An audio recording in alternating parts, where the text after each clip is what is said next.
집단 성폭행 혐의로 영장 실질 심사를 받았던 가수 최종훈 씨가 결국 구속됐습니다. 어제 법원의 모습을 드러낸 최종훈 씨 모습 보고 오겠습니다.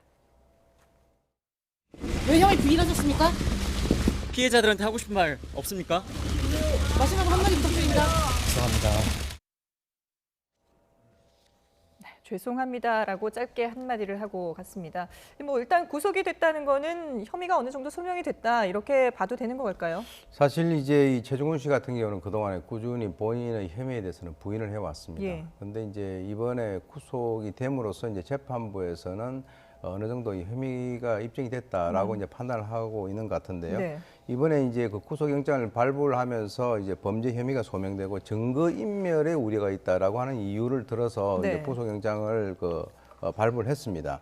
근데 이제 사실 그 동안에 있어가지고 이제 이 최종훈 씨 같은 경우는 피해 여성들하고는 술은 마셨지만은 성폭행이라든가 이런 것은 전혀 없었다라고 주장을 갖다 계속 해왔었거든요. 예. 그런데 지난 그 2016년 1월달에 강원도 홍천 그리고 이제 그 3월달에 대구 이 두 건에 있어가지고 이 피해자들이 본인들의 관련된 여러 가지 어떤 피해 사실이라든가 이런 것에 대해서 지금 명확하게 본인들의 의사를 표시를 하고 있기 때문에 이번에 이제 두 번째죠. 지난번 정준영 씨에 이어서 알겠습니다. 두 번째 됐습니다. 일단 피해 여성에 대한 그런 신병 확보도 상당히 중요한 부분 아니겠습니까? 이 부분에 대해서도 검찰이 확보를 했다고 하죠.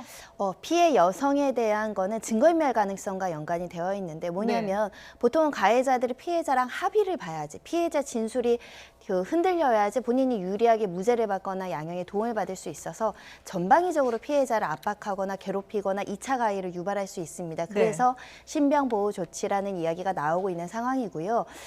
증거인멸 가능성에 대한 우려는 피해자에 대한 보호 때문에도 이제 그 구속영장 발부하는 데 도움이 됐다라고 보여서 부적절하게 접촉을 하거나 합의를 요구하거나 합의를 종용하거나 이런 것들에 대해서는 엄격하게 금지되어 있다라고 보시면 될 것 같고요. 이 피해 여성에 대해서 접근하지 못하도록 각종의 좀 보호 조치 그리고 경고도 필요하지 않을까 생각이 듭니다. 근데 지금 또 그 다른 단톡방의 멤버인 승리 씨에 대해서도 지금 구속영장이 이제 청구가 돼 있는 그런 상황인데, 근데 이 승리 씨에 대해서도 또 다른 성범죄가 확인이 됐다고 해요. 이제 그게 이제 성매매 혐의가 되는데요. 지금 크게 나눠가지고 2015년도에 클럽 아레나에서 외국인 접대한 거, 그리고 2015년도에 일본인 사학가와 관련돼서 이제 그 크리스마스 파티를 한 거, 그리고 2017년에 필리핀에서 이제 그 생일 파티 한 거, 이 세 가지인데요.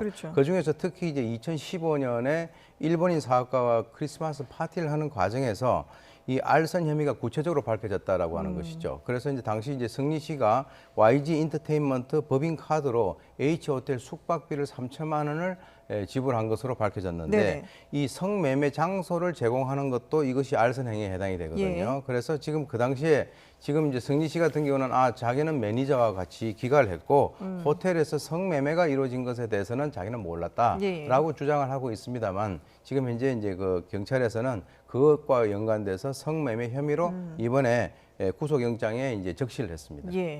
그런가 하면은 지금 정준영 씨 같은 경우에는 오늘부터 이제 재판이 시작되는데 구체적으로 재판은 어떤 식으로 진행이 될까요? 일단은 정준영 씨와 관련된 혐의에 대해서 대부분 자백하고 인정하는 것으로 알려지고 있고요. 자백하는 사건 같은 경우는 사실 사건이 범죄 혐의를 다투는 부분에 초점이 아니라 양형에 대한 조사가 이루어질 수 있습니다. 공판 준비기일을 통해서 어떻게 범행을 자백하는지 증거들을 인정하는지 여부를 확인할 것으로 보이고요. 공판 준비기일은 꼭 피고인이 출석할 의무는 없기 때문에 정준영 씨는 출석하지 않을 가능성이 있습니다.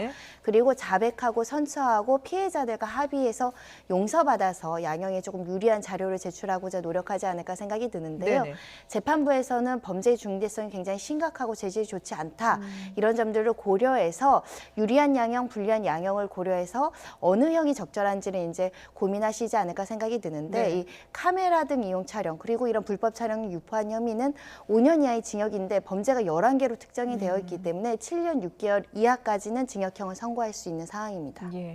자, 버닝썬과 관련된 여러 가지 의혹들 이제 수사가 막바지를 향해서 달려가고 있는데요. 저희가 또 앞으로도 계속해서 관련 소식 집중적으로 들여다보도록 하겠습니다.